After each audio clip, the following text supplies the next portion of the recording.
Sa punto namang ito, makakapanayam natin si Bicol Saro Party List Representative Terry Ridon para alamin ang kanyang saloobin patungkol sa pagsususpinde ng Land Transportation Office sa pag-impound ng electric vehicles. Partikular na nga po sa mga e-bikes at e-trikes.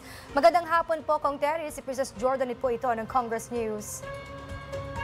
Ay, magandang hapon. Masyado malakas lang yung music. Hindi ko marinig yung Okay. Hindi ko marinig yung audio. Okay, pahihinaan po natin yan, Kong. Ano po bang masasabi niyo, Kong, tungkol dito sa ginawang hakbang ng LTO para sa pansamantalang pagsususpindi nga at sa pag-impound? Ayon sa kanila, magsasagawa sila ng malawakang information drive.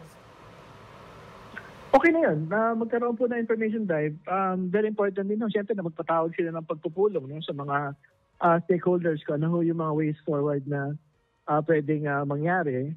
Siyempre, una, katulad na binanggit ko, kailangan ho talaga mailatag na yung registration ng mga e-vehicles na mas mabigat sa 50 kilos.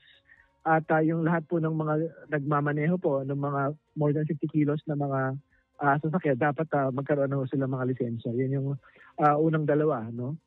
Pero pangatlo, very important ho na lahat ho na mabibili ng mga light electric vehicles, e-trikes, e-bikes, magkaroon po ng seminar sa road safety para alam mo nila yung talagang mga alituntunin na dapat pong ginagawa dito po sa bagay na ito. Kung yung iba po ginagawa itong alternatives, mas madaling paraan para sa pagpunta nga doon sa ilang mga pamilihan, lalo na sa paghatid sundo, doon din sa ilang mga nag-aaral sa ilang paaralan. Paano po ito? Ano po ba yung mga naiisip niyong plano para naman doon sa ating mga kababayan na palaging gumagamit ng e-trike at hindi na po sila makakagamit ito sa mga highways?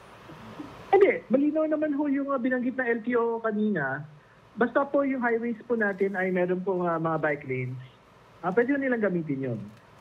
Pangalawa, doon po sa mga probinsya na wala mga bike lanes, kailangan kausapin po nila yung local government unit na ilatag po na yung pong mga shoulder ng mga highways ay pwede magsilbi na mga bike lanes or e-vehicle lanes para yun po yung gagamitin nila.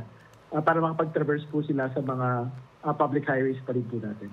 Kung itong information drive nga na isasagawa, sa tingin nyo ba sapat na itong isang buwan para sa ating mga kababayan para mas malaman pa nila itong striktong enforcement?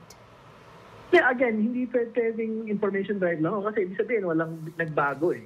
Doon po sa actual na patakaran ngayon. Very important ho na umupo ang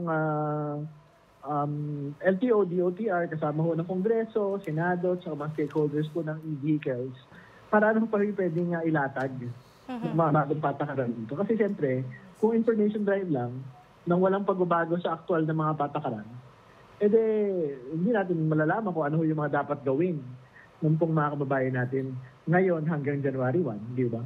Ayun, maraming salamat po, Kong. Baka meron na lang po kayong huling mensahe para sa ating mga kababayan, lalo na doon sa mga pangunahing gumagamit ng e-trikes sa mga highways.